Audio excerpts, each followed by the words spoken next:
사실 제목이 고난 중에 노래할 이유 그랬지만 제 자신조차도 고난 속에 있을 때 노래할 수 없어요. 극심한 고통이 내게 온다면 노래하지 못하는 내 자신인 것을 고백을 할 수밖에 없습니다. 아마 여러분들도 마찬가지실 것입니다. 내가 직접 고난을 당하고 보면 그게 쉽지가 않습니다. 그러나 우리는 이 사실을 아셔야 합니다.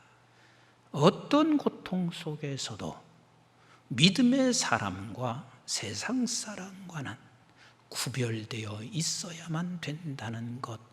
내가 비록 노래하지 못한다 할지라도 이 구별된 자리에 서 있으면 하나님은 우리를 노래하는 자리로 조금씩 이끌어 가실 것입니다. 이 상황에서 하나님께서 하나님의 백성들에게 말씀하시고자 하시는 것이 무엇인가 하는 것입니다. 이것이 사사기에서 우리에게 전해주고 있는 말씀 중에 하나입니다. 사실 지금 코로나로 인하여 고통당하는 자는 굉장히 많이 있습니다. 그리고 미래가 불확실하고 내가 지금 고통을 당하면서 어떻게 해야 할지를 알지 못하고 있는 성도들도 수없이 많이 계시고, 성도가 아닌 밖에 있는 사람들도 고통 속에 있는 자들이 한둘이 아니십니다. 오늘 이 본문 말씀이 여러분 모두에게 가슴 깊이 와닿고 이 말씀 붙잡고 승리하며 살아가는 우리 모든 성도들 되시기를 주님의 이름으로 축복합니다. 이스라엘 백성들이 평안이 이제는 멈췄습니다. 그리고 다시 고통이 찾아왔는데 이 고통은 만만치 않은 고통입니다. 우리 질병으로 인해서 당하고 있는 고통 정도가 아니라 정말 어마어마한 고통이 오늘 이스라엘 백성들에게 주어졌습니다.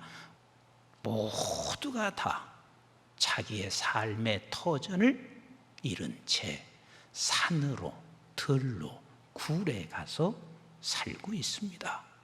우리가 하룻밤 어디 불편하게 지내도 우리 견딜 수 없는 그 아픔을 우리가 겪을 텐데, 저들에게 지금 산과 들과 굴에 들어가서 살아야만 됐습니다. 생존을 위해서는 잠깐 나와서 저들이 파종을 하고 있습니다. 근데 이 파종한 것을 미디안 사람, 아말렉 사람, 동북 사람들이 모두가 다 저들이 갈취해 가고 있습니다.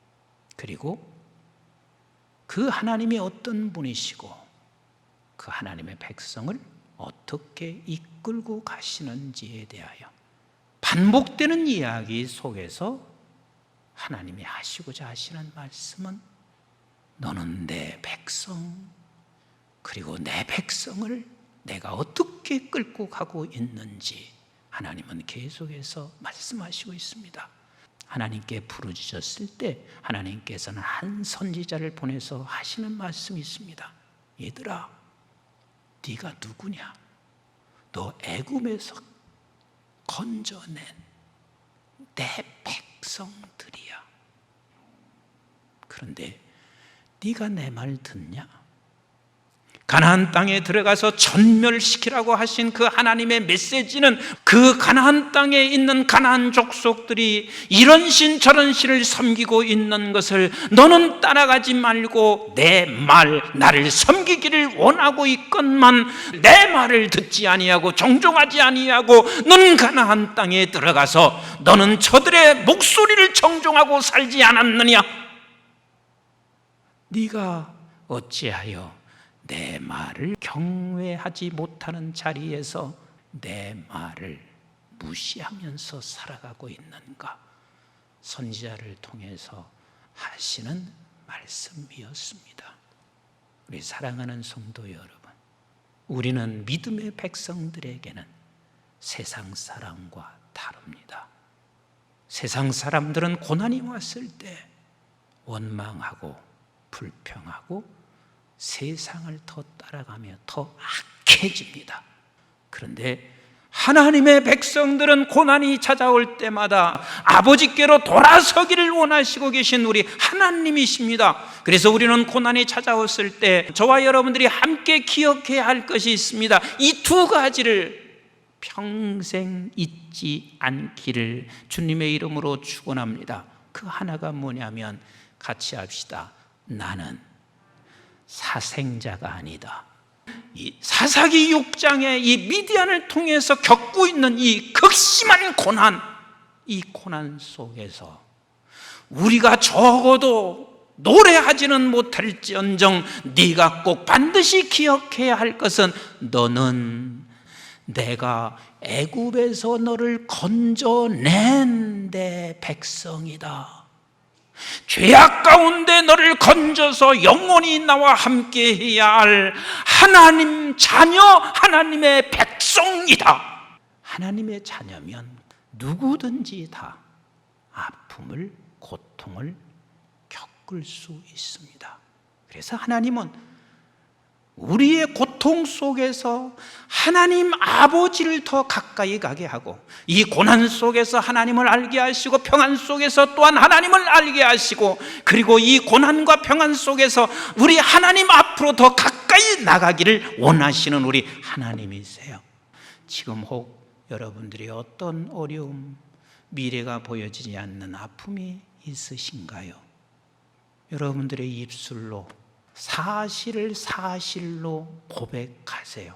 나는 사생자가 아니야. 나는 하나님의 자녀야. 그리고 두 번째 기억하실 일이 있습니다. 이유 없는 고난이 없습니다. 하나님께서 이스라엘 백성들에게 평안을 주실 때 하나님의 백성들이 꼭 기억해야 할 것은 이유 없는 고난이 없다. 욥은 뜻하지 아니하는 재앙을 만났습니다.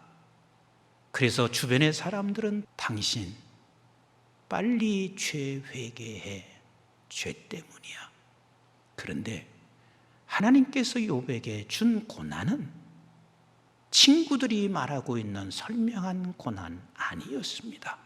왜 하나님이 나에게 이 고난을 주고 있는지 저 친구들이 말하는 것 같지는 않은데 내가 이유를 몰랐습니다. 근데 우리 하나님께서 나에게 준 고난을 통하여 내가 이제야 깨달았습니다. 무엇을 깨달았냐면 눈으로 보지 못한 하나님, 귀로만 들었던 하나님을 나는 이제는 눈으로 보고 손으로 만져보도록 하나님께서 그 이유 때문에 내게 주신 고난이었습니다. 하나님의 백성 사생자가 아닌 저와 여러분들에게는 이유 없는 고난이 있다 없다? 없어요.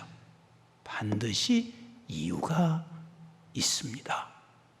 하나님께서는 이것이 끝이 나고 나니까 이스라엘 백성들에게도 지금 미디안과 아말렉을 통해서 이 고통을 주고 있을 때 7년이 끝이 나면 또 다른 일이 진행되기 시작하는 것처럼 욥에게도 이것이 끝이 났습니다. 하나님이 이유, 목적이 끝이 났습니다. 그랬더니 하나님께서 욥에게 어떻게 하셨나요?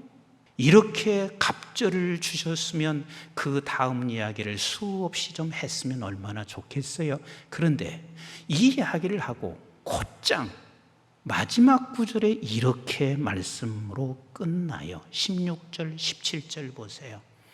그 후에 욥이 140년을 살며 아들과 손자 4대를 보았고 욥이 늙어 나이가 차서 죽었더라. 사랑하는 성도 여러분, 두 가지 기억하십시다.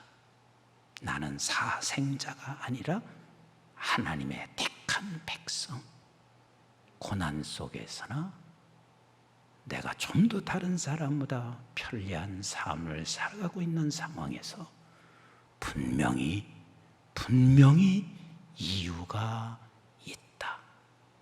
오늘 현재의 상황 모두가 다 괴로워하기도 하고 불안해합니다.